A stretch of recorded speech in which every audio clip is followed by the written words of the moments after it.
Mesdames, Messieurs, bonjour. Bienvenue dans l'hebdo de François en partenariat avec Beurre FM et Africa numéro 1. Cette semaine, vous retrouvez l'équipe choc de l'hebdo avec Francis Laloupeau d'Africa numéro 1. Nadir Djenad de BRFM, bonjour Nadir. Bonjour. Dominique Voltan qui nous arrive de Pékin, chercheur au CNRS et spécialiste de la communication. Éric Zemmour, éditorialiste au Figaro. Bonjour, Éric. Beaucoup donc de matière grise autour de cette table. Je vous rappelle notre contact hebdofranço@rfo.fr, hebdofranço@rfo.fr. Au sommaire de cette émission, le 10 mai et les débats autour de la commémoration de l'abolition de l'esclavage, votre bilan de la première année de Nicolas Sarkozy, vos réflexions sur les 60 ans de l'État d'Israël, et puis si nous avons un peu le temps, le Liban de nouveau en guerre, et en Birmanie, près de 100 000 morts et la junte militaire qui refuse toujours l'aide internationale. Mais d'abord, donc, le 10 mai, ce n'est pas seulement l'arrivée au pouvoir de François Mitterrand en 1981, c'est aussi aujourd'hui la journée nationale de commémoration de l'abolition de l'esclavage, avec plusieurs manifestations à Paris et en province. Nadir, alors, il y a plusieurs dates, puisqu'il y a le 10 mai, le 23 mai, et les dates spécifiques dans chaque département d'outre-mer. Comment expliquer ces différentes dates et quel est le sens de ces différentes dates? Alors tout d'abord, rappelons qu'en 2004 s'était constitué un comité pour la mémoire de l'esclavage qui devait plancher sur justement une date commémorative. Et ça n'a pas été simple pour les membres de ce comité de choisir une date parce qu'effectivement il y a plusieurs dates qui correspondent à des événements symboliques particuliers. Alors la date du 10 mai correspond à la loi Taubira, oui. Adoptée à l'Assemblée nationale, qui fait de l'esclavage et de la traite un crime contre l'humanité. Vous avez parlé du 23 mai. Le 23 mai, en fait, correspond à une manifestation qui s'est déroulée à Paris, parce que 1998, c'était l'année où on a fêté les 150 ans de l'abolition de l'esclavage. Et le 23 mai 1998, il y a eu une manifestation. 40 000 personnes ont défilé dans les rues de Paris, essentiellement des personnes d'origine antillaise et africaine qui se revendiquaient comme des descendants d'esclaves. Donc ils ont manifesté bruyamment et plusieurs membres du comité ont proposé cette date du 23 mai. Il y a une autre date symbolique qui est aussi importante, c'est celle du 27 avril. Le 27 avril correspond en fait à la date du 27 avril 1848, l'année où Victor Schœlcher abolit l'esclavage. Mais il y a d'autres dates parce que effectivement dans chaque département finalement parce que par exemple en Martinique, l'abolition de l'esclavage a été le 22 mai 1848. Donc c'est une date importante en 48. En Guadeloupe le 27 mai. Donc plusieurs dates pour plusieurs événements. Et vous comprenez le fait qu'il y ait comme ça plusieurs dates et pas une seule date nationale? Moi je pense que, si je puis dire, ça risque d'être contre-productif. Parce que d'abord, il y a tout le temps notre calendrier est constamment scandé par des dates anniversaires. L'abolition de l'esclavage, c'est quand même fondamental comme date. Mais si je puis dire, tant pis. Il faudrait trouver une date et s'y tenir. Je pense que les multiplier n'a pas d'effet pédagogique supplémentaire et donne plutôt un sentiment de désordre. Ne fait que, d'une certaine manière, oublier que derrière l'esclavage ancien, il y a quand même des formes d'esclavage aujourd'hui. Si vous voulez, avec les meilleurs sentiments du monde, on peut susciter une réaction. Oh là là, encore. Vous voyez ce que je veux dire? Alors qu'en fait, il s'agirait non seulement de fêter l'abolition de l'esclavage d'hier, mais de voir quelles sont les formes aujourd'hui contemporaines d'esclavage. Donc je trouve que c'est franchement, c'est une erreur de c'est une erreur de communication, c'est une erreur de communication politique. Et puis d'une certaine manière, ça veut dire que personne n'est capable d'admettre que sa date n'est pas la bonne, mais c'est pas grave. Mais l'important, c'est qu'il y ait une date symbolique. Mais on voit bien que c'est un problème entre la nation et cette question de l'esclavage, finalement, une sorte de geste un peu symbolique de la nation. Vous comprenez que il y a ces débats autour de l'esclavage, Éric?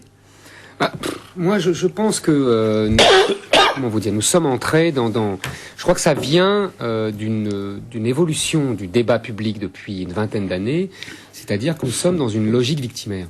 C'est-à-dire que chacun, alors évidemment je ne veux pas dire que je ne nie pas la réalité de l'esclavage, les traumatismes, les crimes, etc. Mais normalement ça relève de l'histoire. Aujourd'hui nous sommes dans une appropriation. Chaque minorité, chaque communauté veut est dans une logique victimaire et veut s'approprier sa part de mémoire victimaire et veut que l'État le reconnaisse, se fasse repentance devant elle. Je crois que c'est une logique perverse, je crois que c'est une logique néfaste à toute la nation, et je crois qu'elle est néfaste. Je vais vous dire, je serais tout à fait prêt, moi, à célébrer l'abolition de l'esclavage, donc le 27 avril, si j'ai bien compris, par Schœlcher. Je trouve scandaleux qu'on célèbre la date de la loi Taubira, qui pour moi est une loi qu'il faudrait supprimer. Francis Vous pensez qu'il faut supprimer la loi Taubira, oui, la loi Taubira, qui reconnaît l'esclavage comme crime contre l'humanité. Je suis contre les lois mémorielles. Je suis contre la loi Guesso, je suis contre la loi Taubira. Je pense que les lois mémorielles n'ont rien à faire dans la législation. Il faut laisser ça à l'histoire, aux historiens, et pas du tout. Je pense que c'est mauvais. Francis, sur à la fois cette question un peu plus largement, et puis la question de la loi Taubira. Je suis toujours un peu gêné quand j'entends Éric Zemmour parler de logique victimaire. C'est vrai que c'est un débat qu'on entend en France depuis à peu près 5 ans, où il y a une concurrence, en fait, entre mémoires. C'est vrai. Mais ce qui est étonnant, c'est que on ne parle de cette logique victimaire, entre guillemets, que depuis, justement, qu'on a introduit dans le débat public la question de la mémoire de l'esclavage. C'est quand même... Non, mais... Pardonne-moi, je parle pour moi, en l'occurrence. Il y a dans l'histoire du peuple français et dans l'histoire des peuples, entre eux, des pans d'histoire, des moments d'histoire multiples. Et il est tout à fait bon d'intégrer de manière réconciliée, apaisée, ces morceaux d'histoire dans la mémoire collective. Attendez. Bon. Les Vendéens ont leur histoire, les Bretons ont leur histoire. Ces histoires ont été réconciliées, intégrées, digérées dans l'ensemble français. Il n'y a pas de raison. Les Vendéens. Non, mais il n'y a pas de raison que cette mémoire de l'esclavage, qui était, il faut quand même le souligner, c'est en cela que la loi était importante, une histoire qui était occultée. C'est pas vrai. Pendant très longtemps. Écoutez, Eric, est-ce que l'esclavage en tant que phénomène singulier dans l'histoire des peuples est enseigné dans les écoles, oui ou non? Oui. Non, mais oui. Pas du tout. Mais oui. Pas du tout. Ouais, mais excuse-moi, dans le primaire, c'est tout récent. De manière récent, mais c'est pas volontaire. Cette histoire a été occultée pendant très longtemps et a provoqué une sorte de mur de la honte entre l'Occident et l'Afrique, par exemple, et les descendants des esclaves. Alors, je crois que il y a de temps en temps des sorts particuliers qu'il faut faire à certains moments de l'histoire. Et parce que ces histoires ont été oubliées, ont été occultées justement, elles ont peut-être besoin d'un traitement particulier. Le temps justement, que le temps digère cette histoire-là, que le temps les apaise, que le temps les réconcilie, et qu'ensuite elles deviennent solubles dans la mémoire collective. Mais dans ce cas-là, il faut faire une vraie histoire. Il faut raconter que l'esclavage n'est pas seulement... Il faut pas raconter que l'esclavage n'est pas seulement le produit des Blancs qui ont pris des Noirs en Afrique pendant la traite négrière pendant 3 siècles. Il faut expliquer que les Noirs ont été aussi traités en esclavage par les Arabes et bien avant. Il faut expliquer que l'esclavage est une structure économique depuis tout le monde. Non mais, non, parce que la loi... Pardon, je finis uniquement une phrase. 30 secondes. La loi Taubira ne parle que des traites négrières occidentales. Je vous signale d'ailleurs que dans la loi Taubira, il y a un mot qui a été enlevé après de longues négociations entre la députée et ceux qui étaient concernés par la rédaction de cette loi, c'est le mot transatlantique. Ce mot a été enlevé. Pourtant, il s'agit bien, effectivement, d'une traite, de la traite négrière, de ce cas très particulier, ce cas singulier. C'est pour ça qu'il ne faut pas non plus tout mélanger. Dominique Voltan, ce qui fait référence au Code noir, par exemple, de Louis XIV, etc. Je veux dire que justement, c'est pas que ça. Dominique, comment expliquer cette sorte de malaise toujours à chaque fois qu'on aborde de front cette question de l'esclavage? Écoutez, c'est inévitable parce que il faut quand même être cohérent. Plus il y a de la mondialisation, plus toutes les histoires vont remonter. Toutes les histoires politiques, culturelles, idéologiques, religieuses, tous les massacres dans le monde. Et donc c'est une obligation pour les sociétés, dans le cas de l'ouverture des sociétés, de la mondialisation de l'information, du fait que les hommes voyagent et compagnie, que les grandes tragédies de l'humanité apparaissent. Alors, quand elles apparaissent jamais de manière raisonnable et rationnelle et équilibrée. Il y a 2 choses en permanence. Il y a le travail des historiens qui sont sur certains secteurs et pas sur d'autres, qui font leur boulot, tout à fait indispensable. Et puis il y a par ailleurs le fait que des sociétés se saisissent, souvent, c'est vrai de manière excessive, mais c'est comme ça la vie, d'une question qui devient d'un seul coup un symbole politique. Et à ce moment-là, la question de l'esclavage est typique, c'est ça. Bien sûr qu'immédiatement on a dit maintenant il n'y a pas que l'esclavage transatlantique, évidemment l'esclavage arabe, il y a aussi l'esclavage indien, etc. Mais l'important c'est de commencer. Et si vous voulez, même si c'est maladroit, même si c'est répétitif, même si on arrive à 14 dates, là, ce qui est un peu dérisoire, l'important c'est qu'on en parle, que ça rentre dans l'espace public, que du coup il y ait des controverses. Et dans un deuxième temps, même ceux que ça énerve, cette espèce de pensée un peu de la commémoration, eh bien ça se rééquilibrera et on dira écoutez, il y en a assez de commémorer. Mais on peut pas dire il y en a assez de commémorer, là que ça fait même pas 50 ans qu'on le fait. Donc la mondialisation, si vous voulez, La signature à l'UNESCO de la Convention sur le respect de la diversité culturelle, c'est le respect des langues et le respect des histoires. Nous ne connaissons rien des histoires des peuples. Nous devons passer un temps nécessaire à comprendre, à admettre. Voilà. Et donc, par conséquent, les lois de commémoration, et elles sont assez filtrées parce que ce débat que tout le monde là dans tous les pays du monde, tout le monde là, c'est pas vous Zemmour qui posez la question, tous les politiques le posent, tout le monde sait jusqu'où faut-il aller, à partir de quand faut-il pas y aller. Mais moi je pense que ça veut pas dire mieux vaut débattre, mieux vaut qu'il y ait des erreurs, plutôt que l'espèce de manteau de silence qui était quand même aussi un manteau de, enfin bref, comme de domination culturelle. Il faut que ça saute. Juste un dernier mot à dire rapidement. Cette question de l'esclavage intégrée dans le débat public comme aujourd'hui, dans les livres scolaires, etc. C'est important aussi pour l'intégration de certaines communautés. Effectivement, je suis tout à fait d'accord. C'est contre-productif, justement. Non, effectivement, je pense que c'est normal de se pencher sur le passé, c'est normal de se pencher sur... Juste Nadir. Je ne sais pas si ça va permettre de mieux connaître en fait ce qui s'est passé dans le passé, peut mieux permettre une meilleure intégration, mais en tout cas, il est tout à fait nécessaire de commémorer, de se rappeler qu'il y a eu effectivement de l'esclavage à la fois à la fois par exemple en France vers l'Amérique, mais aussi en terre d'islam aussi. Il faut en parler. C'est tout à fait d'accord. Donc, mais je suis pas convaincu qu'une loi va apporter quelque chose. Une loi, je pense que ça a été symbolique. C'est un moment, c'était symbolique, mais moi Francis, vraiment 30 secondes. Moi, c'est plutôt l'effort vers l'éducation nationale. Les deux éléments, intégration, harmonie sociale et mémoire collective, sont deux éléments, je veux dire, qui sont parfaitement liés. Aux États-Unis, par exemple, très marqué par l'histoire de l'esclavage, on sait que depuis quelques années, les États, les uns après les autres, reconnaissent la mémoire de l'esclavage, prononcent des excuses officielles de manière très symbolique pour justement cette mémoire de l'esclavage. Et cela est important, je veux dire, pour justement inventer ensemble, forger ensemble une histoire commune et dépassionnée. Moi, je pense tout le contraire. Je pense justement qu'on intègre qu'en exaltant ce qui est grand et pas en ressassant. Je pense qu'on aura l'occasion de revenir. On aura l'occasion de revenir sur ce débat.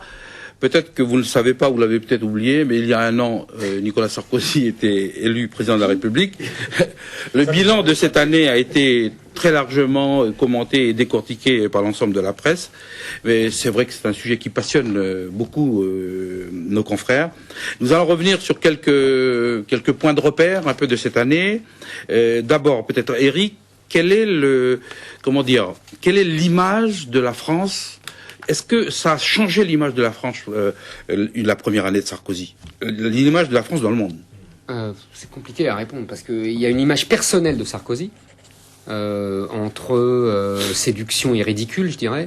Voilà, il séduit. Mais au-delà de la personne, je pense qu'on va pas... Au-delà de la personne, il y a la posture du représentant de la France. Oui, alors il y a des choses. Il a tenté... Il s'est vite replié sur le classique, si j'ose dire. Moi, je lui donne plutôt raison. Sur la question des droits de l'homme, il a commencé par faire de grands discours, etc. Et finalement, il s'est replié sur une réelle politique classique, incarnée par le voyage de Kadhafi, tant décrié. Deuxièmement, il a également tenté une nouvelle politique africaine. D'ailleurs, c'est comparable à ce qu'avait fait Mitterrand en 81. Et puis, la fin de la Centrafrique annoncée, ça a été le ministre qui a été renvoyé à ses chères études. Troisièmement, sans doute ce qui restera le plus, c'est le rapprochement avec les États-Unis. Ça, c'est quand même la nouvelle ligne, même si on peut dire que Jacques Chirac l'avait déjà amorcé avant. Mais bon, il y avait le passif de l'Irak. Sarkozy a réussi à aller aux États-Unis, faire un grand discours sans parler d'Irak. Comment la position de la France est beaucoup plus forte depuis Sarkozy, ou est-ce que est beaucoup plus claire? Non, plus clair, non. Au contraire, moi je trouve que justement les contradictions de Sarkozy, qui hésite en fait entre plusieurs lignes, se reflètent dans la position de la France. Et on ne sait toujours pas quelle position il veut. Est-ce que par exemple, avec Kadhafi, avec le monde arabe, on voit bien qu'il essaye de garder une relation privilégiée, et de l'autre côté, il va aux États-Unis, il embrasse Pérez comme du bon pain. C'est très compliqué de tenir des positions comme c'est manifestement. Francis, qu'est-ce qu'on peut retenir justement de ces initiatives en matière de relations internationales du président Sarkozy? Eric l'a dit, on retient notamment ce rapprochement très spectaculaire et surtout très insistants entre la France et les États-Unis. Au-delà du rapprochement, c'est surtout le fait de tourner le dos à certains symboles du passé, parce que je pense que la France et les États-Unis ont toujours été des pays très proches, mais le reniement qu'on a pu ressentir par rapport notamment à l'Irak a été un moment très fort. Et puis bon, c'est tout ce discours atlantiste marque évidemment une forme de rupture. Cela dit, vis-à-vis du reste du monde, de l'Afrique par exemple, vous avez parlé de l'Afrique, le débat est toujours permanent, est-ce qu'il y a rupture ou pas rupture?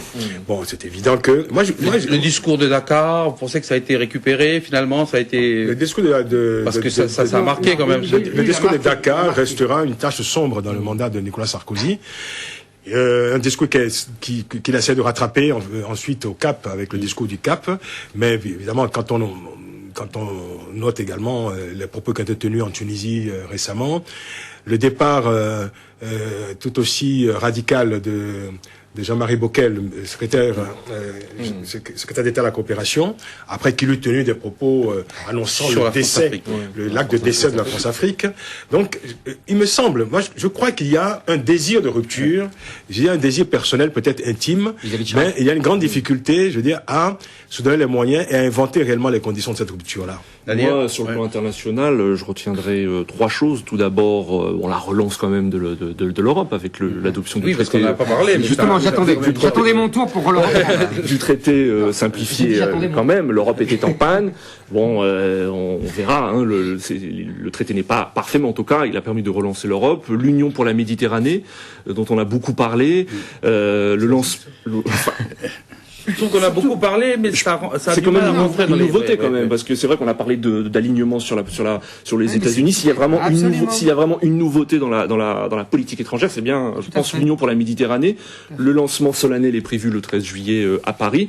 Et moi aussi, ce que je retiens également, c'est cette diplomatie du nucléaire civil qui est, à mon avis, très très très important, notamment envers les pays arabes. C'est vrai qu'il y a un rapprochement entre la France et les États-Unis concernant l'Iran. C'est-à-dire que la France est très ferme sur l'Iran. La France prône des sanctions internationales donc contre le régime iranien, mais en même temps prône aussi l'accès du nucléaire civil par de nombreux pays arabes, justement pour que ces pays ne disent pas, vous voyez, on va faire comme l'Iran, donc se doter du je reviens militaire. sur la position de la France finalement dans les partenaires de la France. On a parlé des États-Unis.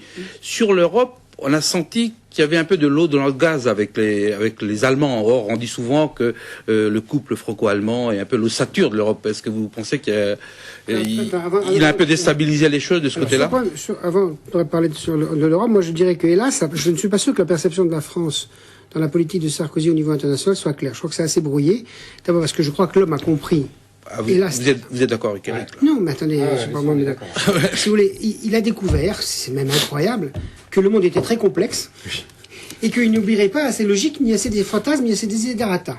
Et ce qui est extraordinaire, qu'il n'a pas compris, c'est que dans un monde médiatisé, le monde a vu le manque de culture qu'il avait pour penser les problèmes du monde. Et du coup, ça a déstabilisé, pas en positif, la représentation de la France. Parce qu'on a quand même une extraordinaire identité et image dans le monde. On sait que on est quand même intelligent, on est cultivé, on a une culture mondiale. Et là, d'un coup, ces pays ont dit... Il y a des cultures. Voilà, oui, et donc, mais il n'y a pas que là-dessus. Quand il fait, par exemple, la politique européenne, méditerranéenne, et simultanément, c'est pour exclure la Turquie, tout le monde le voit, tout le monde le sait, on dit c'est grossier. Et d'autre part, comme par ailleurs, il y a une politique totalement pro-israélienne et qui est complètement en décalage sur le problème palestinien, par définition, on ne pourra jamais faire une politique méditerranéenne si on n'a pas une position nuancée sur l'équilibre entre les deux. Donc, autrement dit, on a l'impression qu'il a, en un an, il a découvert à ses dépens la complexité du monde, culturel, idéologique, historique, et que du coup, il est obligé d'arriver à une vision plus minimale. Le seul problème, c'est que pour l'instant, le monde a vu d'une certaine manière ce manque de culture, et c'est plutôt un handicap. Alors sur l'Europe, il n'est pas le seul à avoir voulu relancer l'Europe, parce que vous savez que... Et sur l'axe franco-allemand. Oui, ça a frictionné beaucoup avec Angela Merkel, parce que justement, il a tiré vite la couverture à lui sur le traité simplifié, mais il y avait au moins 3-4 capitales qui travaillaient sur la même chose. Donc il a fait un coup de com', pourquoi pas, mais simplement, nos petits camarades ne sont pas des idiots, et si vous voulez, l'intelligence, elle est largement partagée. Donc, c'est vrai que c'est grippé, pas pour des questions de personnalité, mais parce que de toute façon, l'Europe à 27 oblige à redessiner l'axe franco-allemand, et que lui, c'est pas dans sa nature culturelle, puisqu'on l'a bien dit ici, il est plutôt très intéressé par les États-Unis. Donc du coup, il y a un problème de culture de l'Europe élargie, qui est tout nouveau, 27 pays avec l'Europe centrale orientale, c'est très compliqué. Sur lequel il n'a pas de position nette visible. Et sur ce qui était le noyau dur, qui était l'axe franco-allemand, dans la mesure où il a fait 2-3 coups de com', comme il le fait en politique intérieure, mais là il est face à des adversaires ou des partenaires qui n'ont aucune envie de se faire des cadeaux mutuels, il a intérêt à prendre la lenteur et la complexité de la Éric, rapidement, et on va dire, très vite, sur le traité, on va aborder un peu la question sur intérieure. l'axe franco-allemand. Il faut dire que déjà avant l'arrivée de Sarkozy, ça allait de plus en plus mal. Je vous dis ça parce que j'ai assisté à un débat, c'était très intéressant, pendant la campagne, entre Védrine et Villepin, qui sont quand même deux connaisseurs de la réalité, et tous les deux disaient quelque chose qui m'a frappé et que j'ai retenu, que les intérêts entre la France et l'Allemagne étaient de plus en plus discordants et s'éloignaient de plus en plus. Donc c'est un peu normal. Donc c'est voilà, donc il y a une logique en même temps. Bon, maintenant, ce que je dirais, ils sont toujours contradictoires depuis toujours. Non. Quand on a fait l'Europe et qu'on achetait les bagnoles allemandes et qui nous subventionnaient notre agriculture, c'était très complémentaire au contraire. Là, c'est de plus en plus contradictoire. En tout cas, c'est ce que disaient ces gens qui, je crois, sont des spécialistes du sujet. Deuxièmement, le traité européen simplifié, c'est très révélateur pour moi des contradictions sarkoziennes. D'abord, il s'assoit sur le vote populaire. Bon, passons. Deuxièmement, mais il peut dire qu'il l'avait annoncé pendant sa campagne. Deuxièmement, qu'est-ce qu'il fait pendant sa campagne? Il fait une campagne sur le retour du politique, sur le retour de l'État, pour la protection, pour la préférence européenne, contre l'euro-fort, et il donne, et immédiatement quand il arrive au pouvoir, il permet la signature par la France du traité simplifié, qui n'est que la reprise à 99% de la Constitution que 98, allez. 80. Ouais, Non. Giscard dit 95, c'est lui qui l'a écrit. Moi je veux bien, mais bon. Oui, terminez. Bon,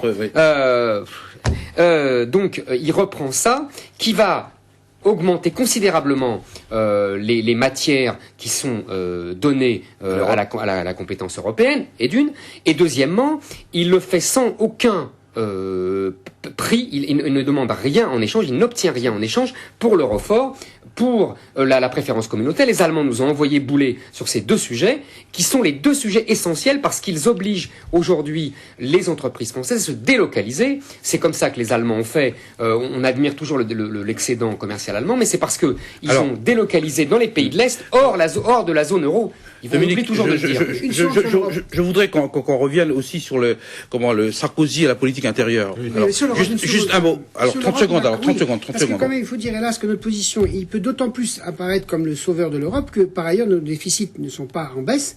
Et donc, par conséquent, on est largement surveillé par... Donc, là aussi, il y a des contradictions entre le fait que, si vous voulez, l'Europe, il ne donne pas le sentiment. C'est très compliqué l'Europe, mais il ne donne pas le sentiment d'avoir la culture pour comprendre la complexité des interactions historiques actuelles, et je ne parle pas de la politique économique. Donc ça veut dire qu'il va être obligé là aussi pour le moment d'apprendre une certaine modestie, et cette modestie, c'est la preuve de l'intelligence des autres. Mais il a été élu contre cette modestie. Il a été élu sur le retour du politique. Je voudrais qu'on revienne un moment. Je voudrais qu'on revienne sur la politique intérieure. Avec plusieurs petits points. D'abord, Sarkozy a été quand même celui qui a nommé dans son gouvernement des ministres issus de la diversité, ce qu'on appelle la diversité. Quel bilan on peut faire rapidement de la présence de ces ministres? Écoutez, moi, je dirais que la révélation a été Rachida Dati. Dans ce gouvernement. Garde des Sceaux, quand même. Je parle de symbole, quand même. Garde des Sceaux, Rachida Dati. C'est vrai qu'aujourd'hui... Je vais pas terminer. En fait, ce que je voulais dire, c'est que elle a, contrairement à d'autres comme Ramayad ou Fadela Amara, Rachida Dati, quand même, a appliqué sans état d'âme les mesures, préconisées par Nicolas Sarkozy dans le domaine de la justice. Et en même temps, donc, elle a été aussi élue maire du 7e arrondissement de Paris. C'est dans ce sens-là que je parlais de... C'est pas ce qu'il y a de plus difficile. Non, je parlais de révélations concernant justement les membres de la diversité. Mais il faut reconnaître que c'est une nouveauté quand même. Il n'y avait pas de ministre. Mais Nadir fait un bilan. Voilà, exactement. Maintenant, sur l'efficacité, sur le parcours de Rachida Dati, c'est autre chose. Moi, je pense quand même que c'est une révélation, quand même, parce qu'elle a appliqué sans état d'âme donc les mesures de Nicolas Sarkozy. Elle n'a pas trop fait de bourde, à la différence de Ramayad, par exemple. Ça s'est beaucoup effacé. C'est qu'en fait, c'était un coup politique. Je ne suis pas persuadé que l'effet soit radical. C'est-à-dire que c'est pas un argument de communication politique actuelle, la présence de ces ministres, c'est fini. C'est fascinant comment la politique va très vite d'ailleurs. Hein. C'est pas un problème de communication, mais il faut le porter à son bilan. Non, mais non. C'est comme, oui et non, parce que il peut pas. Ça et simultanément, il maintient 27 000 immigrés par an. Il ferme simultanément les visas à l'immigration. Donc, si vous voulez, il y a une contradiction majeure dans la politique. C'est que je prends quelques éléments d'une société civile. C'est pas le premier qui joue à la société civile. C'est pas du tout une contradiction. Pas du tout. Les éléments de la diversité sont complètement mais vous serez d'accord. Au contraire, vous serez d'accord. Mais on peut répondre le contraire. On peut répondre justement parce que c'est la fermeture qui permettrait éventuellement une meilleure intégration. Historiquement, ça ne s'est jamais vu. Attends, mais discutable, mais on peut le défendre. Moi, ce qui me gêne dans votre discours surtout, c'est le fait que c'est la confusion que vous faites entre la politique de l'immigration, la politique d'intégration de gens qui ne sont pas des immigrés et qui sont quand même des Français. Oui, c'est bien ce que nous parlons de Ramayad et de Rachida Dati qui sont deux femmes françaises. Je pense que ça a fait plutôt long feu. Ce ne sont pas des immigrés. Non, moi ce que je voulais dire, c'est quand même important. Pour la clarté du débat, il faut quand même. Contrairement à ses prédécesseurs, Nicolas Sarkozy quand même, il faut quand même reconnaître ce mérite, a osé nommer par exemple Rachida Dati garde des Sceaux. D'accord, mais c'est deux fois de mesure. Il y a eu quand même une frilosité de la part de la classe politique et des présidents sur ce sujet. J'ai trouvé que c'est un beau symbole. En politique, il faut quand même des symboles. Oui, attendez, ça c'est un vrai problème de communication politique. La com ou la communication, je dis ça sans aucune espèce de critique, le symbole ne suffit absolument pas à faire une politique. C'est-à-dire si vous avez ça, ces mesures de cette femme et cet homme qui arrivent, et simultanément une politique de fermeture de la France, un discours qui est relativement populiste et qui n'est pas ouvert vers l'autre, eh bien c'est totalement contradictoire. Vous ne pouvez avoir dans votre gouvernement des hommes et des femmes d'ouverture que si vous avez simultanément une politique d'ouverture. Sinon ça se neutralise. Pas du tout. Et ça s'est neutralisé. Alors je suis pas d'accord avec vous, on l'a compris. Alors moi je expliquer votre position. Alors je répète, on peut justement moi je défends la position inverse. Bah oui, évidemment, moi je suis cohérent. Que justement que l'ouverture permanente tue la capacité d'intégration de ceux qui sont là. On risque pas d'avoir une société trop ouverte. Alors, moi je crois qu'on est beaucoup trop ouvert déjà. Bon. Donc, premièrement, vous sortez à j'ai le droit d'avoir une opinion qui soit différente de la vôtre. Pardonnez-moi, Dominique Voltaire. Allez-y, terminez votre... Alors, je finis simplement, mais je connais mon histoire aussi bien que vous. Simplement pour dire que, en l'occurrence, il a fait un coup de com', il a osé faire ça. C'était tout simplement parce que justement, tactiquement, c'est toujours la même tactique de Nicolas Sarkozy, c'est-à-dire qu'il fait une transgression par rapport à la bien-pensance pour attirer l'électorat populaire, et ensuite il donne des gages à la bien-pensance médiatique pour justement tenir, pour ne pas être diabolisé à l'excès comme un vulgaire Le Pen. C'est ça la stratégie de Sarkozy, et ça lui a plutôt bien réussi puisqu'il a été élu président de la République. Donc c'est pour ça qu'il nomme après Rachida Dati, Ramayad, etc. Mais c'est dans le cadre plus global, il faut le prendre, je crois, dans le cadre plus global, avec l'ouverture, avec les femmes, etc. C'est un casting. Ce gouvernement. Ils n'ont pas des réels pouvoirs de ministre, au sens où on l'entendait il y a encore 20 ans. Tout est centralisé à l'Élysée. C'est un casting télévisuel. Ça va avec la société moderne de l'hyper-médiatisation, et il communique tout le temps avec ces ministres-là. Il donne des gages comme ça à la bien-pensance médiatique. Mais non, après, 30 secondes juste pour terminer. Mais tout s'use. Oui, comme je n'ai pas beaucoup parlé, alors vous me donnez 30 secondes, je voulais juste noter une chose. En fait, ce qui m'intéresse, moi, c'est la culture du nouveau pouvoir, parce qu'il y a une nouvelle culture politique quand même qui se déploie sous nos yeux. Et une des choses marquantes, je pense, de cette culture politique, c'est le fait que Nicolas Sarkozy renie les actions de ses prédécesseurs. C'est-à-dire que dans les discours successifs qu'on a entendus depuis l'arrivée de Nicolas Sarkozy, on a le sentiment que l'histoire de la France commence avec ce régime, avec lui. Et ça, c'est assez étrange. Mitterrand, c'est pareil en 80. Je pense qu'il faudra... Jusqu'à 74, la page blanche. Laissez Francis terminer. Dans le discours, revient systématiquement, les choses commencent aujourd'hui. Avant moi, ça n'a jamais été fait. C'est quand même très, très particulier comme posture politique. D'ailleurs, nous avons eu... dans le dénigrement aussi. Voilà.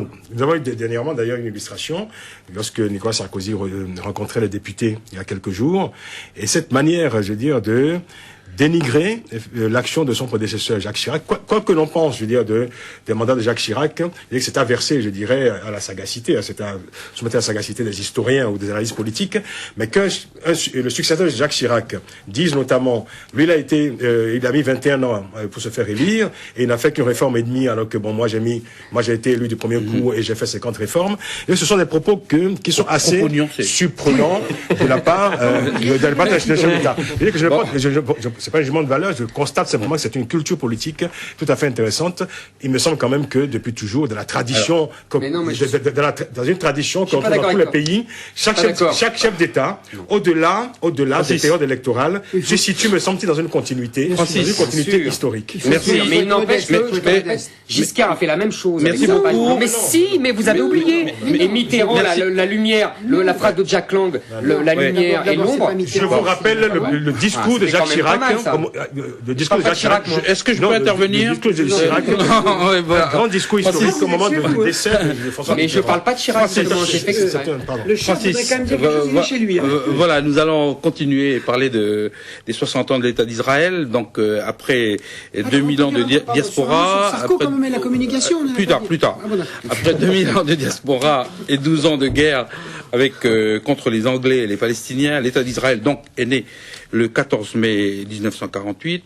Un livre, un peuple, un État, une nation. Alors, quelle est la spécificité, Dominique Voltan, d'Israël dans la communauté internationale? Je sais qu'il y a un débat sur la communauté internationale.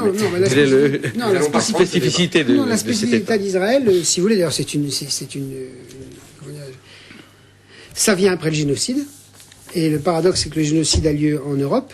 L'Holocauste a lieu en Europe et la création de l'État d'Israël a lieu en Palestine. Et là, vous avez deux peuples qui sont face à face, aussi anciens dans l'histoire.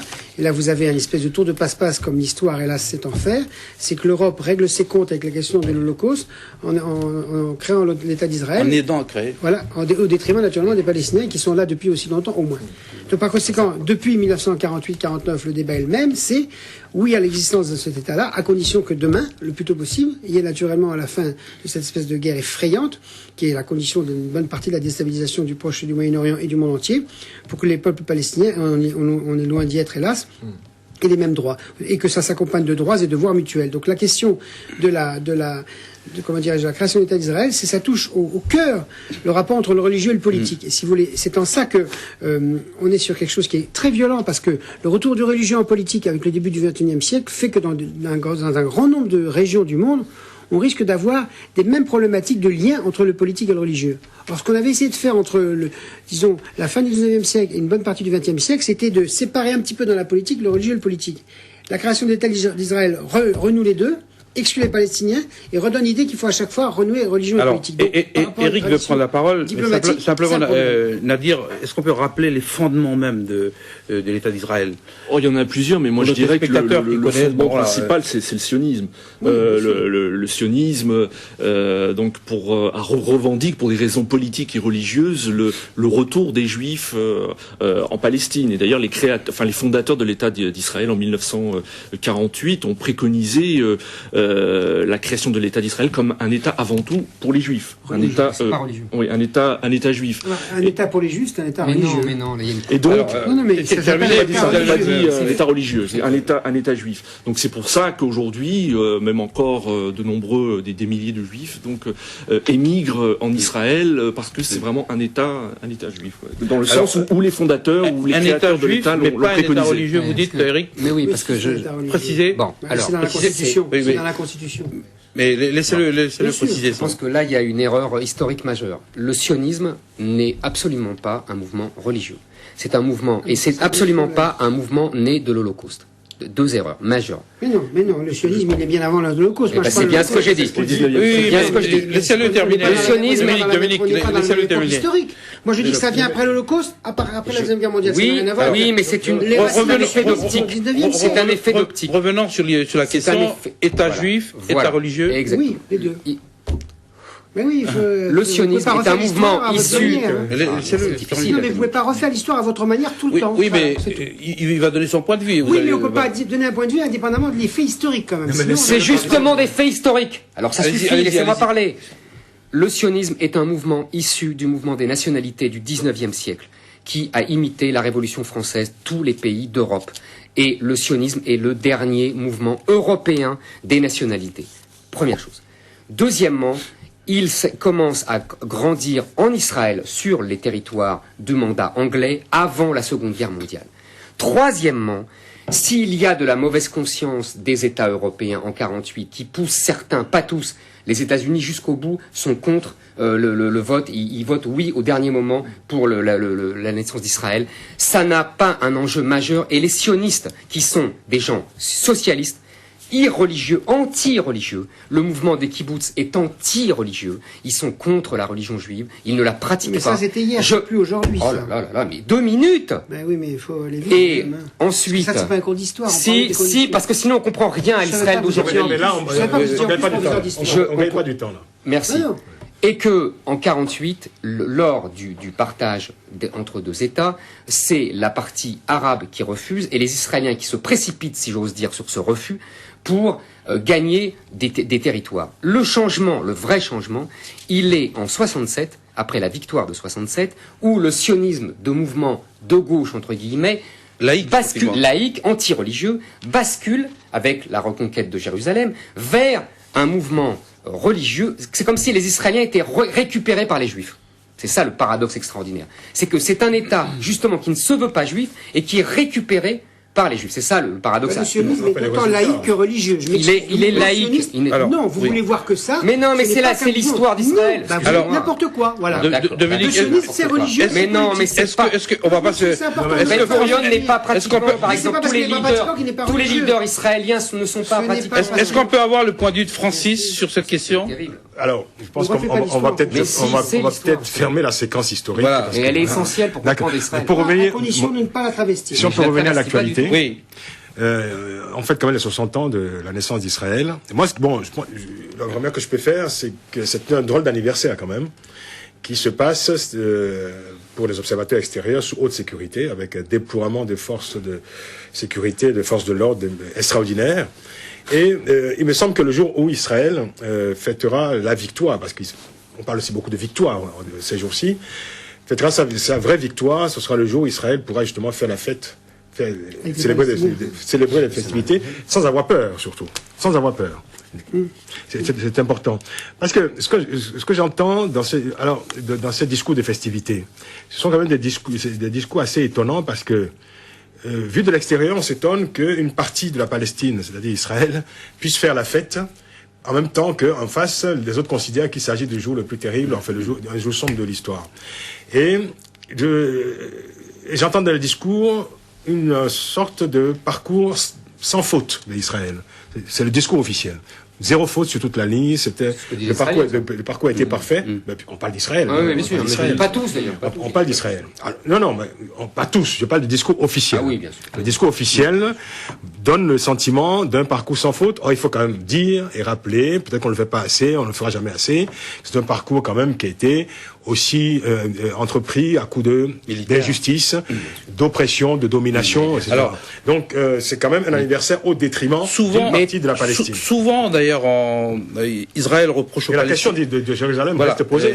Souvent, l'éclatement des territoires palestiniens. Israël reproche aux Palestiniens de vouloir détruire, en fait, l'État d'Israël. Et en fait, est-ce que pendant ces 60 ans, c'est pas Israël qui a essayé d'empêcher l'émergence d'un État palestinien? Avec Gaza, qui est devenu quand même aujourd'hui la première prison à ciel ouvert du monde. Mais moi, si je peux m'exprimer, je pense que l'histoire du monde, c'est l'histoire de la force, des injustices et de la victoire du plus puissant. Ça a toujours été comme ça dans l'histoire du monde. C'est pas parce que la force a gagné que la force a raison. Mais bien sûr, je suis d'accord. Je suis d'accord, mais l'histoire est injuste. C'est comme ça, mais c'est l'histoire. On peut faire un jugement exactement inverse sur l'histoire. Ah bon, alors, premièrement. Deuxièmement, je pense que le drame, si j'ose dire, d'Israël, c'est que c'est à la fois une réussite extraordinaire, c'est-à-dire qu'en 60 ans, ils sont, je crois, le 20e pays par le PNB, que la société très agricole du début. Mais c'est ce que j'allais dire. Il y a des poches de pauvreté extraordinaires en Israël. Parce que la société agricole, kibbutznik, égalitariste du début, est devenue une société très inégalitaire, très dure, très capitalistique, absolument, exactement. Bon. Donc ça, c'est un fait indéniable. Et en fait, le vrai problème de la société israélienne, c'est qu'ils ont 3 objectifs et qu'ils ne peuvent pas les concilier tous les 3. Je veux dire que 1, ils veulent rester un État juif, 2, ils veulent rester une démocratie, et 3, ils veulent le grand Israël. et les trois ne sont pas conciliables terme à terme. Oui, c'est-à-dire que s'ils veulent le Grand Israël, démographiquement, ils seront noyés dans le monde arabe. S'ils veulent, et ils ne peuvent pas, et s'ils veulent le Grand Israël, ils ne peuvent, sans être noyés, il faut qu'ils fassent l'apartheid, donc ils perdent la démocratie. Et si jamais c'est déjà l'apartheid. Alors, c'est l'apartheid. Juste, non. Ben si. Mais non, Oui. oui. On peut tourner autour du pot comme on veut. Francis, Si, c'est une forme d'apartheid. Bien sûr, bien sûr. Israël, Mais c'est une forme d'apartheid. Bien sûr. Dans ce cas-là, Les images que j'ai observées en Afrique du Sud il y a Bien quelques années maintenant, il y a 20 ans, sont les mêmes que je vois quand je vois des Avec le Palestiniens mur, être contrôlés. il y a le mur, il y a les interdits de circulation, il y a les visas. Au vu de la démographie, dans ce cas-là, il faut carrément supprimer Israël. Mais je sais Et que on en c'est votre parlera plus. obsession, la démographie. Mais oui, mais c'est pas la question. c'est la loi du monde, La cohabitation, c'est la loi de l'univers, la démographie. La cohabitation dans deux États est possible. Francis, 2 secondes. Nadir, je voulais juste... C'est terminé, C'est un point d'information. Et quel est le... Régis Debray l'explique très bien dans son Quel est le livre. statut en Israël, parce que ça peut-être éclairer le débat, quel est le statut en Israël des Arabes israéliens? Alors, les Arabes israéliens représentent à peu près 19% de la population d'Israël et ils étaient tenus à l'écart de la fête. Voilà, exactement. Ils rencontrent de nombreuses discriminations et ils sont souvent marginalisés. Ils sont considérés comme une minorité trop proche des Palestiniens qu'il faut absolument surveiller. Les Arabes israéliens rencontrent de nombreuses discriminations. Lorsqu'a éclaté... Ce sont des Israéliens de seconde zone. Lorsqu'a éclaté la seconde intifada en 2000, il y a eu une manifestation d'Arabes israéliens pour condamner l'intifada et il y a eu une répression. La police, à l'époque du gouvernement d'Ehud Barak, a chargé. Il y a eu une répression et là il y a eu vraiment une cassure, une rupture entre les Arabes israéliens et la gauche travailliste à ce moment-là. Des discriminations dans le logement, des discriminations aussi à la fonction publique, dans l'armée aussi. Il n'y a pas de chef d'état-major ou haut gradé qui soit arabe israélien. Par contre, il y a des députés donc qui siègent à la Knesset, mais il faut dire également qu'ils sont vraiment marginalisés même au sein de la Knesset. Un dernier mot, parce que là, on déborde un peu sur le temps. Par rapport à la communauté juive française, par rapport aux Français, quelle relation avec cet État, finalement, cet État étranger, finalement, par rapport à la France? Quelle est la position? Je crois qu'il y a un décalage entre le soutien de la communauté juive en France à l'égard de l'État d'Israël et les contradictions que traverse la société israélienne. Parce que, finalement, en 60 ans, ça s'est terriblement dégradé du côté d'Israël. C'est-à-dire qu'ils tiennent militairement, bien sûr, mais la rupture des rapports économiques, affectifs, religieux, symboliques, même du respect humain avec les populations palestiniennes sont telles que la situation est bien pire aujourd'hui qu'en 1950. Donc ça, c'est catastrophique du point de vue d'un bilan de l'histoire, parce que c'est effectivement une démocratie, mais en même temps l'humiliation, la déterritorialisation, etc. Il faut que finalement il y ait une haine infernale entre les deux peuples. Et en même temps, du côté d'Israël, il y a évidemment de plus en plus le besoin d'arriver à la paix. Et donc, quand vous avez des communautés juives à l'extérieur, elles sont souvent plus radicales que les communautés internes de la société israélienne, parce que c'est elles qui vivent les racismes et les exclusions. Donc je pense que la tragédie, c'est que 60 ans après, c'est pire qu'avant dans les relations entre les musulmans, entre les arabes et les juifs, mais que c'est arrivé à un tel degré de folie, visible dans le monde entier, n'oublions jamais ça grâce aux médias, que la société israélienne va être obligée de bouger. Et que les communautés juives de la diaspora sont souvent plus radicales que la société israélienne. Il faut préciser qu'en termes de contradiction, juste pour dire, à titre d'information, même au sein de la société israélienne, les juifs orthodoxes ont rappelé ces jours-ci qu'ils ne reconnaissaient pas Israël, la terre promise, parce que selon eux, la terre promise n'est pas le fait des hommes, mais c'est Dieu qui est un fait religieux. Voilà. Je vais dire moi deux choses très vite. Un, les Arabes israéliens sont des Israéliens de seconde zone, oui. Mais par rapport au reste du monde arabe, ils sont enviés par tous les autres Arabes. Deux, mais il faut le dire. Deux, pour la communauté juive française, il y a une espèce, elle a été gagnée depuis 30 ans, depuis 67 aussi, c'est une vraie, par une espèce de sionisme exalté, mythologisé. D'ailleurs, il y en a très peu qui partent en Israël, mais ils sont tous travaillés par un sionisme mythique. Qui les fait parfois d'ailleurs être en décalage avec la réalité française, avec le vieux patriotisme des juifs français. Là, il y a eu un décalage très net, et qui fait que, si vous voulez, Israël en même temps, dernière chose, je reprendrai ce qu'a dit Volton, c'est pas pire qu'avant. En 48, ils ont fait la guerre contre 7 pays arabes.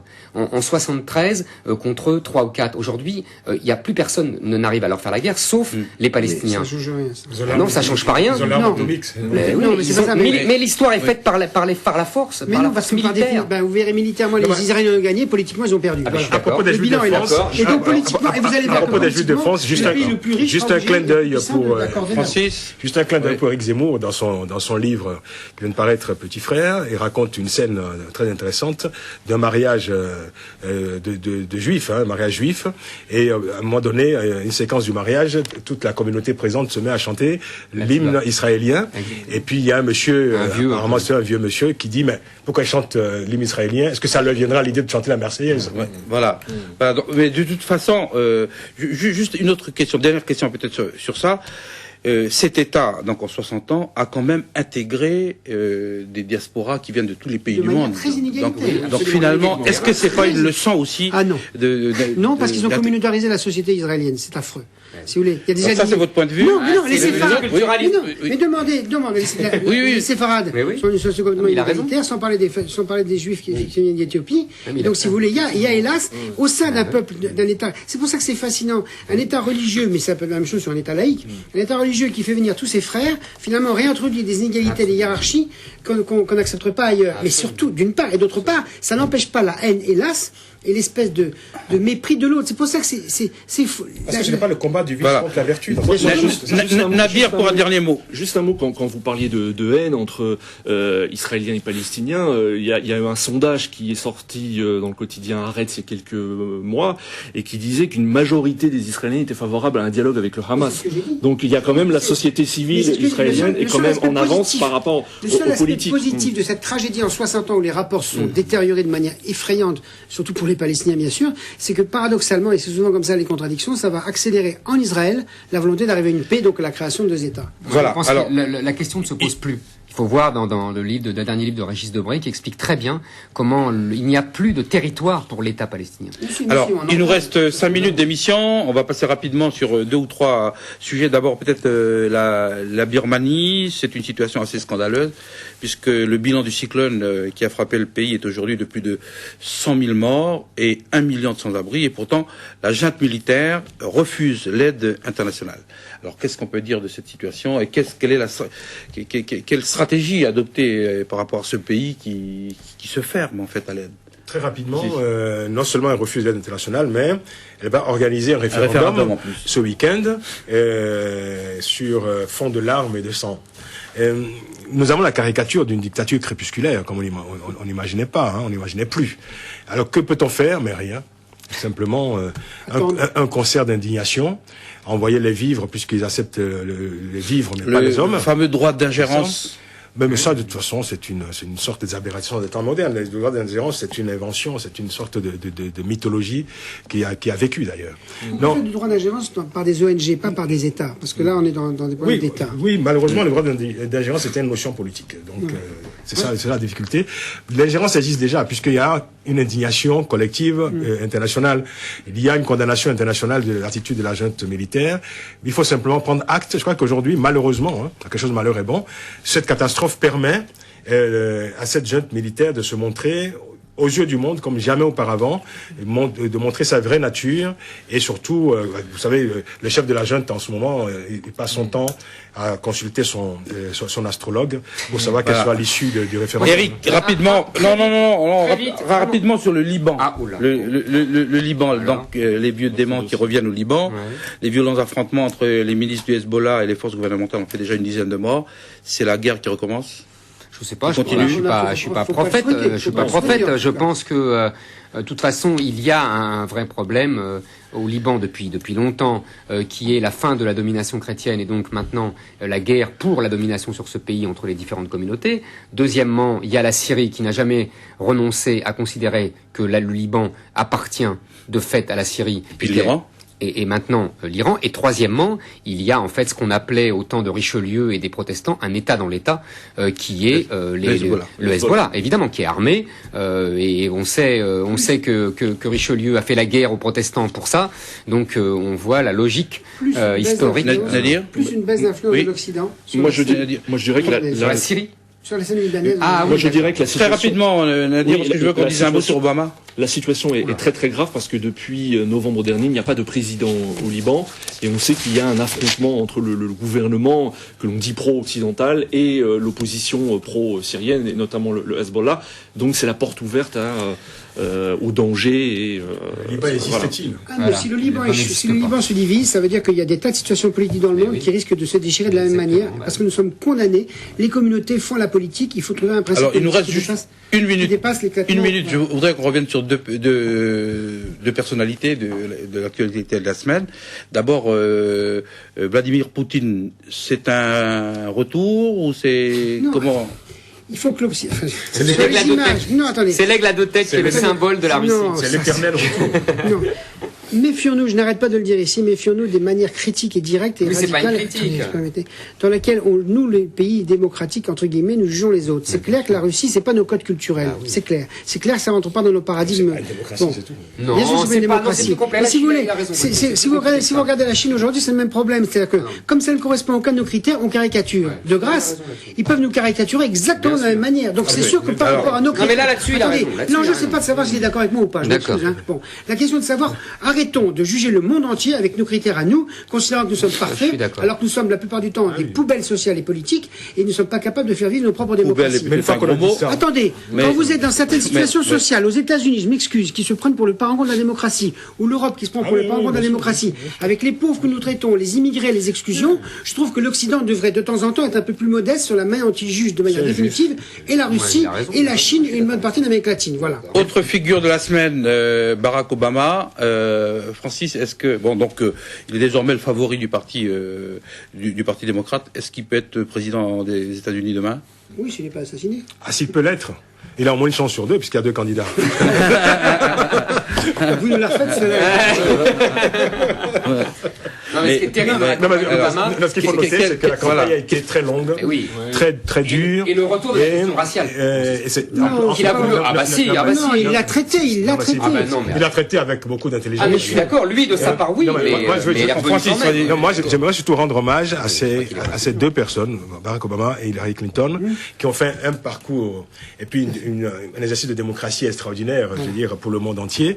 Et bravo quoi. Et c'est d'abord c'est un exercice physique aussi.